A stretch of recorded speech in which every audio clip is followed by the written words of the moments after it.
जिसका आप सभी को बड़ी बेसब्री से इंतजार था, वो अपडेट अब लाइव हो चुकी है और इसकी जानकारी हमने अपने ही चैनल पर करीब 6 महीने पहले ही दे दी थी। और इसके बारे में किस तरीके से ये सर्विस होगी, क्या क्या सुविधाएं दी जाएंगी और कैसे इस पे वर्क करना है,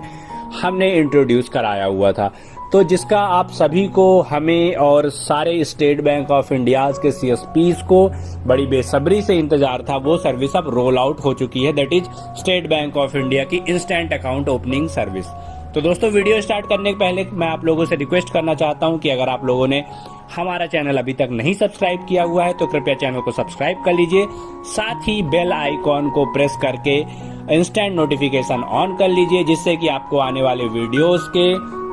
लेटेस्ट अपडेट्स मिलते रहे। तो चलिए दोस्तों, ज्यादा टाइम वेस्ट ना करते हुए बढ़ते हैं वीडियो की ओर और देखते हैं कि क्या है इस सर्विस में। तो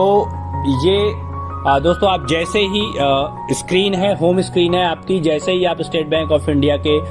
कियोस्क पोर्टल पे लॉगिन करते हैं तो कुछ इस तरीके का स्क्रीन आपको दिखाई देता है। और इस स्क्रीन पे दोस्तों, स्लाइड्स के माध्यम से मैं बता रहा हूं कि किस तरीके से आपको ये सर्विसेज दिखाई देगी और कहां पर ये मेनूज वगैरह आपको इंट्रोड्यूस हुए हैं, कहां पर ये मेनू वगैरह आपके पोर्टल में दिखाई देंगे। तो ये इस तरीके का होम पेज है और आप यहाँ पर जब जाते हैं तो आप जहाँ पर स्टेट बैंक ऑफ इंडिया की अदर सर्विसेज का ऑप्शन दिया हुआ है, तो आप ऊपर से ऐसे देखते हुए आएंगे तो agent Aadhaar seeding, time out, transaction inquiry, loan leads creation etcetera etcetera, ऐसे करते हुए सबसे नीचे जैसे ही हम आते हैं तो ये एक्चुअल में जो ऑप्शन इंट्रोड्यूस हुआ है, दैट इज आप पढ़ सकते हैं इसको, that is instant account generation, instant account generation for e KYC. तो जी हाँ दोस्तों, जो अभी तक आप खाते खोल रहे थे ई-KYC के माध्यम से या बिना ई-KYC के, तो उसमें आपको क्या करना पड़ता था कि पहले ई-KYC आप जनरेट करते थे या नहीं भी आप जनरेट करते थे तो आपको पूरी डिटेल कस्टमर की फिल करनी होती थी एंड देन आफ्टर आपको फॉर्म का प्रिंट आउट लेना होता था। फॉर्म का प्रिंट आउट लेने के बाद आप उसको ब्रांच में सबमिट करते थे। वो फॉर्म आपकी ब्रांच के माध्यम से या आप खुद आपके ब्रांच मैनेजर से फॉरवर्ड करा के आरबीओ को भेजते थे और आरबीओ से अथराइज होने के बाद आपके खाते जनरेट होते थे। अब ये पूरी की पूरी प्रक्रिया बदल चुकी है ई-KYC के माध्यम से, जैसे कि आप पहले भी ई-KYC जनरेट करते थे, जो कि यहाँ पर ये ऑप्शन ये दिया हुआ है। ई-KYC आपको पहले की तरह ही करनी है और ई-KYC जब आप कस्टमर की कंप्लीट कर लेंगे तो आपको अब इंस्टेंट अकाउंट तुरंत ही उसका अकाउंट नंबर और CIF नंबर कस्टमर का जनरेट होकर स्क्रीन पे दिखाई देगा। ठीक है, तो ये होगा किस तरीके से, चलिए हम बताते हैं आपको नेक्स्ट स्क्रीन पे, जो नेक्स्ट स्लाइड के माध्यम से, कि जैसे ही आप इस पे क्लिक करते हैं इंस्टेंट अकाउंट जनरेशन पे, जो कि सबसे नीचे ये ऑप्शन दिया हुआ है, इस पे क्लिक करते साथ आपको नई स्क्रीन जो खुलेगी वो कुछ इस तरह की आपको दिखाई देगी। ठीक है दोस्तों, इस तरीके का एक इंटरफेस आपको दिखाई देगा, जो कि आप साफ सुथरा लिखा हुआ देख सकते हैं, इंस्टेंट अकाउंट कस्टमर एनरोलमेंट। ठीक है, सेम आपको उसी तरीके से जो ई-KYC आप जनरेट करेंगे उस पे एक अकाउंट ओपनिंग का रेफरेंस नंबर जो कि SBI से स्टार्ट होता है, वो आपको लिखा हुआ आ जाता है आपकी ई-KYC के सर्टिफिकेट में। उसको उस नंबर को आपको यहाँ पर रेफरेंस नंबर में डालना है, पुट करना है एंड देन आफ्टर कस्टमर का जो भी मोबाइल नंबर है, कस्टमर का मोबाइल नंबर आप यहाँ पे डालेंगे। टैक्स रेसिडेंसी आपको यहाँ पे इंडिया सेलेक्ट करना है और उसको डालते ही साथ ही कंटिन्यू आप क्लिक कर देंगे। कस्टमर के मोबाइल में OTP जाएगा एंड आफ्टर OTP के वेरिफिकेशन के आप कस्टमर का अकाउंट जनरेट कर पाएंगे। जैसे ही आप फॉर्म फिल करके सबमिट करते हैं, हालांकि ई-KYC में सारी डिटेल्स पहले से प्री फिल्ड आती है, प्री फेस्ड आती है, तो उसमें कुछ भी भरना पड़ता नहीं है। कुछ बेसिक चीजें होंगी जो कि आपको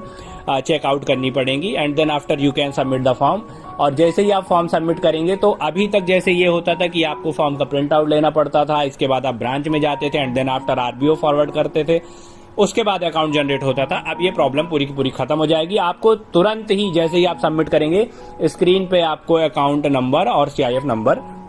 दिखाई देगा। इसके पहले भी हमने 6 महीने पहले इस बात को बताया हुआ था, तो हमारे बहुत सारे चैनल के व्यूअर्स हैं जो कि इसको फेक बता रहे थे और दुनिया भर की उल्टी सीधी कमेंट्स भी कर रहे थे। तो वो पेशेंस की जो घड़ी थी और वो जो टाइम था वेट करने का, वो खत्म हो चुका है। Instant account service state bank of India के कियोस्क में लाइव हो चुकी है। जी हाँ, कुछ कियोस्क में ही ये अभी लाइव हुई है, कुछ सीएसपीज में ही अभी लाइव हुई है, मुश्किल से 20 to 30% या इससे भी कम, बिकॉज ये सर्विस अभी अंडर ट्रायल है। क्योंकि स्टेट बैंक ऑफ इंडिया को अभी ऐसा लग रहा है कि जैसे ही हम अगर एक साथ इस सर्विस को रोल आउट करते हैं और सारे सीएसपी में ये ऑप्शन दिखाई देने लगेगा, तो होगा क्या कि अभी तक सारे सीएसपी जो कि या तो खाते खोलना बंद कर चुके थे या खोल भी रहे हैं तो बहुत ही स्लो प्रोसेस है, बहुत ही धीमे खोल रहे, इक्का दुक्का महीने में खाते खोल दिए, वरना नहीं खोलते हैं क्योंकि इसकी इतनी लेंदी प्रोसेस है बाकी बैंकों की बजाय कि सीएसपी इसमें ज्यादा इंटरेस्ट नहीं ले रहे और महीनों तक अकाउंट पेंडिंग होते थे। तो अब होगा क्या कि एक्चुअल में कहीं ना कहीं स्टेट बैंक ऑफ इंडिया को यह अंदेशा है कि जैसे ही हम इस सर्विस को रोल आउट करते हैं और सभी सीएसपी के लॉगिन पे ये अगर सर्विस लाइव हो जाएगी तो बल्क में खाते खुलना स्टार्ट हो जाएंगे, बहुत तेजी से खाते खुलने स्टार्ट हो जाएंगे और सर्वर पे बहुत ज्यादा एक साथ लोड पड़ेगा और सर्वर कहीं ना कहीं ठप पड़ सकता है, सर्वर जो है स्लो हो जाएगा और बाकी जो काम है state bank of India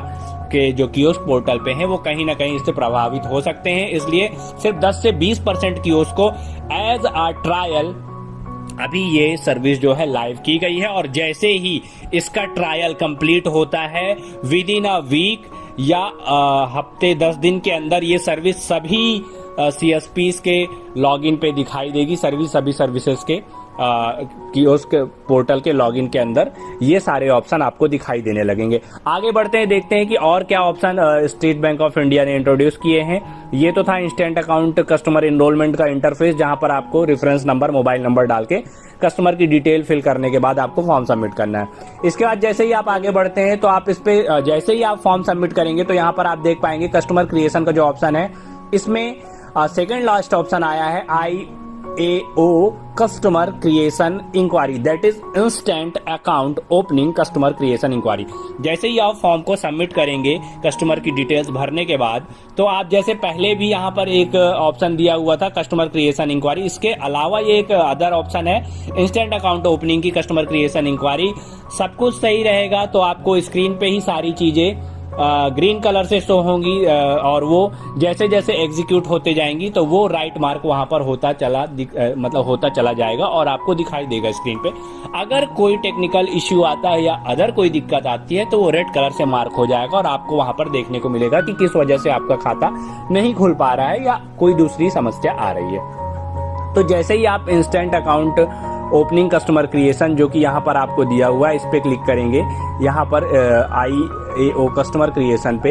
inquiry इसकी करेंगे तो कुछ इस तरह की स्क्रीन आपको दिखाई देगी, जो कि यहाँ पर आपको instant account opening customer creation inquiry का ये कॉलम दिया हुआ है, जहाँ पर आप कस्टमर के रेफरेंस नंबर से या फिर डेट रेंज के माध्यम से जो कस्टमर क्रिएशन की इंक्वायरी है इंस्टेंट अकाउंट्स के लिए वो कर पाएंगे। ठीक है दोस्तों, इसके बाद नेक्स्ट स्क्रीन पे चलते हैं, देखते हैं और कौन से ऑप्शन इंट्रोड्यूस किए हैं SBI ने। तो यहाँ पर आप जैसे ही बढ़ते हैं तो आप यहाँ पर आप देख पाएंगे कि जो SBI की अदर सर्विसेज थी तो इस पे एक नया कॉलम जुड़ गया है, date of dispatch to branch. ठीक है दोस्तों,